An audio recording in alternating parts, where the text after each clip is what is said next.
হাটজুড়ে রসালো আনারসের গন্ধ। টাঙ্গাইলের মধুপুর জলছত্র হাটে মিলছে আকর্ষণীয় বিভিন্ন আকারের আনারস। এখান থেকে বিভিন্ন জেলা উপজেলার শত শত পাইকার আনারস ও কলা কিনে নিয়ে স্থানীয় বাজারে বিক্রি করছেন। টানা দাবদাহে অতিষ্ঠ মানুষ বিভিন্ন রোগে আক্রান্ত হচ্ছেন। এতে মধুপুরের এই আনারসের চাহিদা অনেকটাই বেশি। পাইকারি বাজারে বর্তমানে প্রতিটি বড় সাইজের আনারস বিক্রি হচ্ছে ৩০ থেকে ৪০ টাকা, মাঝারি সাইজের ২০ থেকে ২৫ টাকা এবং ছোট সাইজের আনারস বিক্রি হচ্ছে ১০ থেকে ১২ টাকায়। বৃষ্টির কারণে মনে করেন যে আনারসটা চাহিদা কমে গেছে। পাইকাররা একটু কম দামে কিনতেছে, আগে কয়েকদিন আগে ভালো দর ছিল আনারসের। তবে এই সপ্তাহে এসে দাম কিছুটা কমায় খুশি ক্রেতারা। এদিকে জেলার সবচেয়ে বড় আনারস ও কলার এই হাটে জায়গা স্বল্পতার অভিযোগ বাজার সংশ্লিষ্টদের। যে ফল ৭০-৮০ টাকা কিনছে সে ফল এখন ৪০-৪৫ টাকা কেনা যেতে।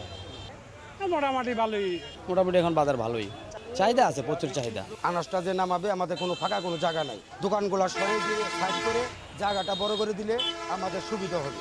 প্রতিদিন মধুপুর জলছত্র হাটে প্রায় ১/২ কোটি টাকার কেনাবেচা হয়।